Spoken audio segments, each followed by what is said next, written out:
ராஜராஜ சோழனின் கடற்படை விரிவாக்கம், கேரளா மற்றும் மாலத்தீவுகள் மீதான வெற்றிகள் மற்றும் தென்கிழக்கு ஆசிய நாடுகளுடனான ராஜதந்திர உறவுகள் குறித்து இந்த அத்தியாயத்தில் விரிவாக காண்போம். அவரது கடற்படை எவ்வாறு இந்திய பெருங்கடலில் ஆதிக்கம் செலுத்தியது என்பதையும், அவரது இராஜதந்திர நகர்வுகள் எவ்வாறு சோழ பேரரசின் செல்வாக்கை விரிவுபடுத்தின என்பதையும் ஆராய்வோம். ராஜராஜ சோழன் ஒரு வலிமையான கடற்படையை உருவாக்கினார். இது இந்திய பெருங்கடலில் ஆதிக்கம் செலுத்தவும் வர்த்தகத்தை பாதுகாக்கவும் அவசியமானது. நாகப்பட்டினத்தில் கப்பல் கட்டும் தளங்கள் 200 போர் வீரர்களை ஏற்றிச் செல்லும் திறன் கொண்ட கப்பல்களை உருவாக்கின. இந்த கப்பல்கள் வர்த்தக பாதைகளை பாதுகாப்பதோடு சோழ பேரரசின் கடல்சார் வலிமைக்கு அடித்தளமாக அமைந்தன. பல்வேறு வகையான கப்பல்கள் சரக்கு போக்குவரத்து மற்றும் போர் நடவடிக்கைகளுக்காக வடிவமைக்கப்பட்டன.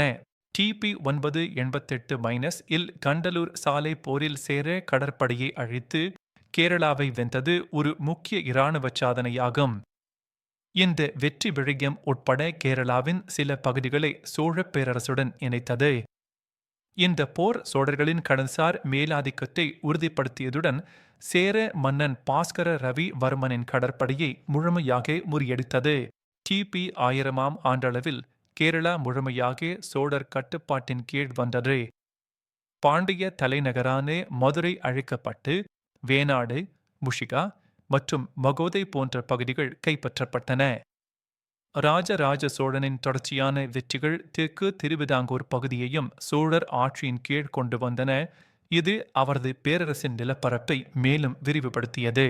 கிபி 1014 இல் மாலத்தீவுகளை கைப்பற்றிய முதல் சோழ மன்னர் ராஜராஜ சோழன் ஆவார். கடலில் உள்ள 12,000 பழைய தீவுகள் என்று குறிப்பிடப்படும் பகுதிகளை அவர் வென்றார். இந்த படையெடுப்பு சோழர்களின் கடல்சார் திறன்களையும் தொலைதூர பகுதிகளை கைப்பற்றும் அவர்களின் ஆற்றலையும் எடுத்துக்காட்டியது. இந்த வெற்றி இலங்கை மற்றும் லட்சத்தீவுகளுடன் சேர்ந்து இந்திய பெருங்கடலின் முக்கிய வர்த்தக பாதைகள் மீது சோழர்களின் கட்டுப்பாட்டை உறுதிப்படுத்தியது. இது சோழ பேரரசின் கடல்சார் ஆதிக்கத்தை நிலைநிறுத்தியது. இந்த மூலோபாய கட்டுப்பாடுகள் சோழர்களின் பொருளாதார நலன்களை பாதுகாத்து கடல் வணிகத்தை செழிக்கச் செய்தன. ராஜராஜ சோழனின் ஆட்சி தென்கிழக்கு ஆசிய நாடுகளுடனும் குறிப்பாக ஸ்ரீவிஜய பேரரசுடனும் இராஜதந்திர மற்றும் வர்த்தக உறவுகளை கொண்டிருந்தது. இது எதிர்கால கடல்சார் முயற்சிகளுக்கு ஒரு மூலோபாய அடித்தளத்தை அமைத்தது. சீனா மற்றும் அப்பாசிட் கலிபாட் போன்ற நாடுகளுடனும் சோழர்கள் விரிவான கடல்சார் மற்றும் வணிக நடவடிக்கைகளில் ஈடுபட்டனர். நாகப்பட்டினத்தில் ஸ்ரீவிஜய மன்னரால் ஒரு பௌத்த மடாலயம் கட்டப்பட்டதிலிருந்து இரு பேரரசுகளுக்கும் இடையிலான உறவுகள் ஆரம்பத்தில் இணக்கமாக இருந்தன. இது கலாச்சார பரிமாற்றத்தையும் குறிக்கிறது.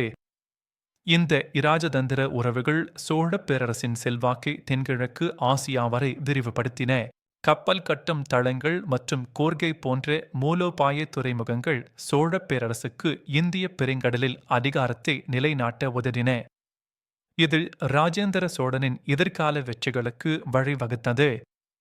கோர்கை ஒரு பழங்கால பாண்டிய துறைமுகம் முத்து குளித்தலுக்கு பெயர் பெற்றது சோழர்களின் முக்கிய வர்த்தக மையமாக மாறியது. ராஜராஜ சோழனின் கடற்படை வலிமை மற்றும் கடல்சார் வர்த்தக பாதைகள் மீதான கட்டுப்பாடு சோழ பேரரசை ஒரு ஆதிக்கம் செலுத்தும் கடல்சார் சக்தியாக மாற்றியது. அவரது கடற்படை பொறியாளர்கள் மற்றும் கடற்படை உளவுத்துறை ஆகியவற்றின் வளர்ச்சி சோழர்களின் கடல்சார் மேலாதிக்கத்திற்கு முக்கிய காரணிகளாக அமைந்தன. அவரது மகன் ராஜேந்திர சோழனின் விரிவான வெளிநாட்டு படையெடுப்புகளுக்கு இதுவே அடித்தளமாக அமைந்தது. ராஜராஜ சோழனின் மரபு இந்திய வரலாற்றில் அழியாதது. அவரது நிர்வாக சீர்திருத்தங்கள், கலை மற்றும் கட்டிடக்கலைக்கான ஆதரவு மற்றும் அவரது கடல்சார் சாதனைகள் ஆகியவை அவரது புகழை நிலைநிறுத்தின. ராஜராஜ சோழனின் இந்த அற்புதமான பயணத்தின் தொடர்ச்சியை அத்தியாயம் 4 இல் காண்போம்.